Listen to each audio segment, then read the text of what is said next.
The unemployment rate just dropped to 4.3%. 130,000 jobs were added.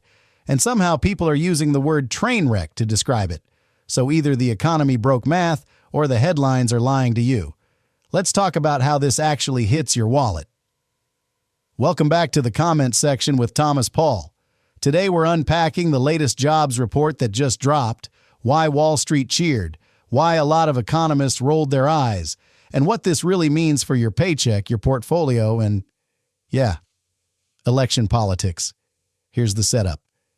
The government comes out and says, unemployment down to 4.3%, about 130,000 jobs added in January. Going into the report, expectations were around 55,000. So on paper, that's more than double the forecast. Here's where things get interesting. Most of the job growth came from healthcare, not manufacturing, not tech, not construction, hospitals, clinics, elder care, the kind of jobs that show up even when the economy is limping because people still get sick and still age. It's like saying, good news, the ambulance business is booming. Okay, but why are so many people needing ambulances? At the same time, inflation ticked slightly lower from about 4.4% to 4.3%. Not a huge move, but markets loved it. The Dow popped a couple hundred points in pre-market trading. The Nasdaq was green. The S&P was up. Traders basically said, hey, at least it wasn't terrible, and hit the buy button. But it's even getting worse because when you zoom out, these good numbers start to look a lot messier. Economists have been warning for months that these government job numbers are getting revised later, and not in a good way. They publish a happy headline, everyone celebrates, then months later they quietly go back and say, yeah, actually, those gains were smaller. Our bad. And that's not a conspiracy theory, that's literally how the process works. The labor data gets adjusted as more info comes in. The catch is that this is now happening in a highly politicized environment, right in the middle of heated debates about interest rates, spending, and who's to blame for your grocery bill. And here's where things take a step further. If you're the average guy, the question is simple. Does this report mean your life is about to get better? Someone on the panel discussing this literally said, for the average person, these numbers basically mean nothing. You don't feel a 0.1% move in inflation. You don't feel a headline saying 130,000 jobs if your actual job in your actual city is shaky or underpaid. But you know what you do feel?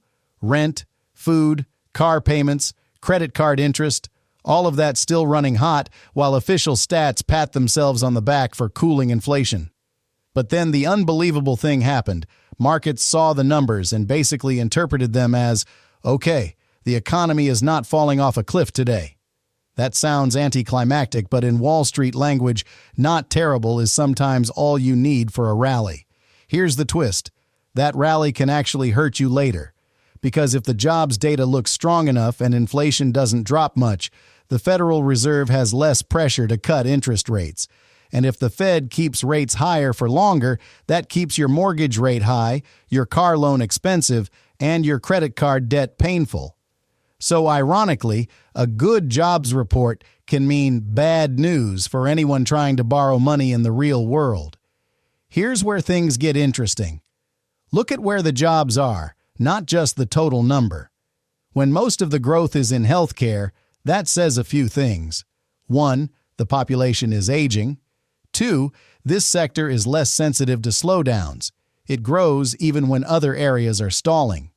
3, it's not necessarily the kind of high productivity, high wage growth that powers a booming middle class. If we were seeing strong job gains in building things, innovating things, exporting things, that's one story.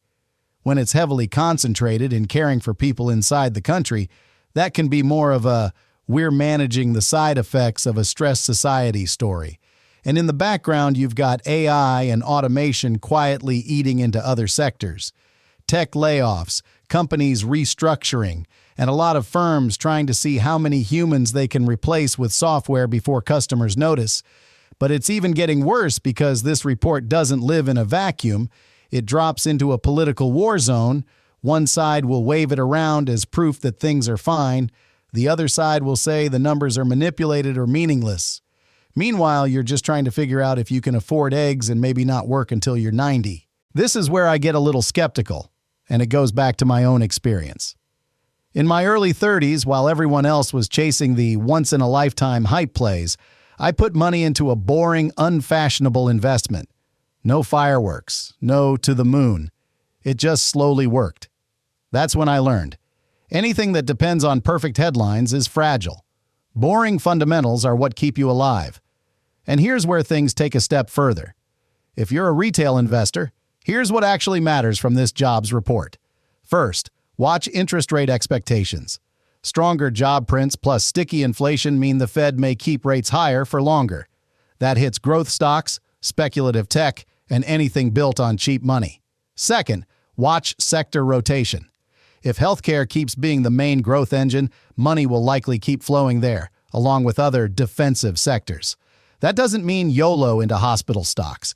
It means understand where the safe money is hiding. Third, be careful with narratives. Anytime you hear the economy is great or the collapse is here, ask, based on what exactly? A month of numbers or a trend over time? But then the unbelievable thing happened. There's also a bigger media angle. These reports come out, get instantly turned into viral clips, Twitter threads, and hot takes. The nuance gets stripped out in about 3 seconds, which, to be fair, is one reason this channel even exists. And yes, this is where I tell you, this video itself was created with Fludge.io, the same system that powers this entire channel. If you're watching this thinking, I'd love to run a YouTube channel like this, but I don't want to be on camera, that's literally what it's for. Fludge researches, writes, builds the avatar, creates the thumbnail, and uploads to YouTube automatically. You review, you hit publish. You can jump in at any point, give feedback, or even record your own video and let it handle the rest. It works for finance, news, history, hobbies, whatever. No camera, no editing, no 3 a.m. script panic. It's not a magic money button. YouTube is still YouTube, but it pulls the friction way down and gives you a real edge. Here's where things get interesting. Let's talk about what to actually watch next after this report. Number 1, revisions. The big fear is that we'll find out months from now that job growth was weaker than today's shiny number. Keep an eye on how often and how far they revise previous months. Number 2, wage growth. Jobs are great, but are people getting paid more or just juggling more part-time gigs to survive? If wages don't keep up with prices, that low unemployment starts to look like a mirage. Number 3, cracks in consumer spending. If credit card delinquencies keep rising, if people pull back on non-essential spending, that's when the trainwreck language stops being clickbait and starts being maybe fair. But it's even getting worse. Elections also twist all of this. Every data point becomes a campaign talking point. That doesn't mean you should ignore the numbers. It means you should double-check them. Ask yourself, is this a trend or just a convenient headline? The worst move you can make is to let a single jobs report make you panic buy or panic sell. That's how you end up buying the top of a hype cycle or dumping something solid because a commentator needed a dramatic thumbnail. To pull it together, the latest jobs report is not "the economy is saved," and it's not "doomsday tomorrow." It's one imperfect snapshot in a very noisy system, leaning more toward okay-ish but fragile than either extreme. So I'm curious, do you trust these jobs numbers at all, or do you see them as political theater? And how are you adjusting your own money moves after seeing them? Drop your thoughts in the comments, and if you want more breakdowns like this without the fluff, hit subscribe so you don't miss the next one. Quick disclaimer before we go. Nothing in this video is financial advice. It's for education and entertainment only. Always do your own research or talk to a licensed professional before making investment decisions.